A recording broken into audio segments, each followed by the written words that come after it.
2014 का जो protected land जो 2014 का पार्लियामेंट ने प्रोटेक्ट किया है वो उसमें आता है अनऑथराइज रेगुलाइज का पार्ट है और बाकायदा ये पिक एंड चूज वाला डीडीए ने अपनाया है जो कि गलत है, क्योंकि मैं वहां विधायक हूं और मैं जानता हूं कि ये मेरा पूरा इलाका 40 साल से ज्यादा इसको बने हुए और 2014 में तो पार्लियामेंट से प्रोटेक्ट किया कि जो भी कॉलोनीज बन गई हैं और अनऑथराइज रेगुलाइज हैं और उसके अंदर जो भी कंस्ट्रक्शन है उस तक को प्रोटेक्ट किया। कॉलोनी तो पहले से प्रोटेक्टेड है, तो ये गलत तरीके से ये पिक एंड चूज वाला रास्ता इख्तियार किया है डीडीए ने और डीडीए ने गलत रिपोर्टिंग की है। तो उसी चीजों को देखते हुए हम यहाँ सारे फैक्ट लेकर के आए थे। इसमें 3 चीजें हैं, एक तो पीएम उदय वाला है, पीएम उदय वाले में हम कवर्ड होते हैं। दूसरा अनऑथराइज रेगुलाइज का पार्ट है, कुछ एरिया तो ऐसा है जो 75 में अनऑथराइज रेगुलाइज हुआ है, कुछ एरिया उसके बाद अनऑथराइज रेगुलाइज हुआ है और ये तो बटला हाउस का मेन एरिया उसके पीछे तक का सारा जो है वो अनऑथराइज रेगुलाइज का पार्ट है। और तीसरा जो 2014 में पार्लियामेंट ने जो प्रोटेक्ट किया है कि 2014 तक जो भी कंस्ट्रक्शन हो गया जो भी कॉलोनीज हैं वो उनको तोड़ा नहीं जाएगा, तो उसमें भी हम कवर्ड होते हैं। तो गलत कर रहा है डीडीए और उसके लिए हम लोग आए हैं और हमें पूरी इसको जुलाई में सुना जाएगा, जो रेगुलर बेंच सुनेगी और उसमें हमें पूरी राहत मिलेगी। हमारे भाई के एमएलए हैं, ये बताइए कितनी बड़ी दिक्कतें वहाँ लोगों के सामने आ रही, कितने लोग इफेक्टेड? देखिए, आशियाना बड़ी मुश्किल से लोग बनाते हैं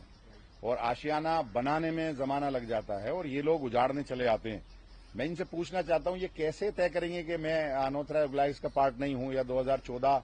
में जो प्रोटेक्ट किया पार्लियामेंट ने उसका पार्ट नहीं हूं या जो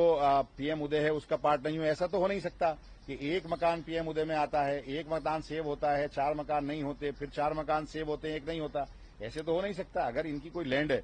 तो वहां पर अनऑथराइज रेगुलाइज अगर कॉलोनी बन गई है, मैं मानता हूं वो डीडीए की लैंड है, अगर डीडीए की लैंड में भी अनऑथराइज कॉलोनी बन गई है तो वो भी प्रोटेक्ट है। अब से पहले बहुत सारे तमाम केसेस में कोई ना कोई लैंड किसी न किसी एजेंसी की रही है, तो वो जो जीएनसीटी एक्ट है उसके अंदर तो हम लोग प्रोटेक्टेड है पूरी तरह से और डीडीए ने गलत बयानी यहाँ आकर के की है। अगर इन लोगों को तभी नोटिस इशू हुआ होता तो ये सब नौबत नहीं आती, क्योंकि मैं विधायक हूं, मैं जानता हूं सारे नक्शे हमारे जो हैं सरकार के हैं और सरकार ने सब चीजों को प्रोटेक्ट किया है। अनऑथराइज रेगुलाइज का पार्ट है, तो ये गलत कर रहा है डीडीए। अमरनाथ भाई, नोटिस चस्पा कर दिया गया है और उसके बाद जून तक का समय है, तो क्या आप लोग अभी डीडीए के पास जाएंगे, एप्लीकेशन देंगे? डीडीए को अब खुद जब हम लोग सब जुडिश है तो डीडीए को तो अब वेट करना पड़ेगा। जब मैटर सब जुडिश है और सुप्रीम कोर्ट के अंदर है, सुप्रीम कोर्ट ने रेगुलर बेंच को सुनने के लिए डेट फिक्स किया है, तो डीडीए का क्या मतलब है। बाकी हम जो चीजें हैं जो पीएम उदय में अपना एप्लीकेशन देनी है, जो रिप्रेजेंटेशन हमें देना है वो हम देंगे। आदिल भाई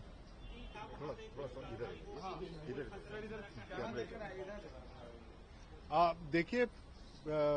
मेन इशू यही रहा है कि जिन लोगों को नोटिसेस मिली है खसरा नंबर 279 के अंदर, ये खुद पार्टी नहीं थे इस कंटेम्प्ट प्रोसीडिंग्स में,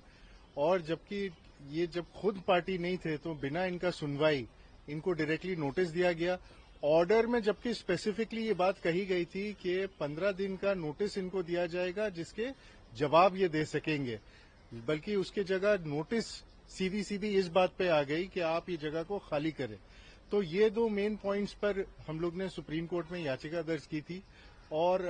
आज जैसे सुप्रीम कोर्ट ने कहा है कि फाइनली इस याचिका को भी रेगुलर मैटर यानी कि जो कंटेम्प्ट पिटिशन जो चल रही है सुप्रीम कोर्ट में खसरा 279 को लेकर के, उसी मैटर के अंदर इसे सुनवाई होगी इसकी। 1 मिनट कट कर दो। अब देखिए, असम में एक सुप्रीम कोर्ट की ऑर्डर है जो ये कह रहा था कि जो बांग्लादेशी घुसे हैं या जिनको आइडेंटिफाई किया गया है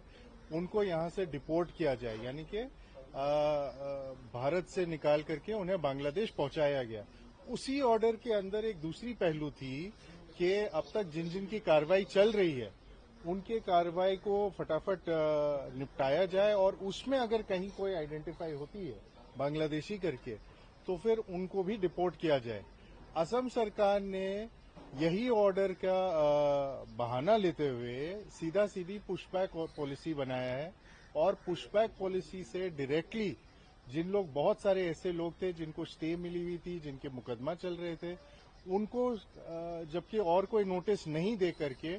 डायरेक्टली डिपोर्ट कर रहे थे और इनफैक्ट बांग्लादेश ना भेजकर उनको सीधा सीधी नो मैन्स लैंड पे रुका दे रहे थे। तो इसी के खिलाफ याचिका दर्ज हुई थी, पीआईएल दर्ज हुई थी। ऑनरेबल सुप्रीम कोर्ट ने यही बात कही है कि ये एक मैटर ऐसा है जिसमें अगर आप स्पेसिफिकली देखा जाए, क्योंकि पिटिशन के अंदर 69-70 लोग हैं जिनके बारे कहा गया है, तो ऑनरेबल सुप्रीम कोर्ट ने यही कहा है कि ये matter will be best proceeded in the honourable Guwahati high court. तो जहां पे अफेक्टेड है उसी हाई कोर्ट को आप अप्रोच कर सकते हैं। नाज़िर भाई, ये इंग्लिश में भी कर दी क्योंकि not the court today regarding the pushback policy of Assam. Right. So there was this specific matter which has been filed, a public interest litigation by All Assam BTC Muslim Students Union, and the matter was precisely on the reason that the government of Assam has misinterpreted the Honorable Supreme Court of India's order. The Honorable Supreme Court of India had clearly passed directions that in case identified Bangladeshis who are in detention camps can be deported to Bangladesh, let them be done so, and otherwise present proceedings or pending proceedings may be dealt with, and then accordingly the Bangladeshis identified therein should be deported. Now the government of Assam takes it the other way around and simply draws out a pushback policy where they've picked people randomly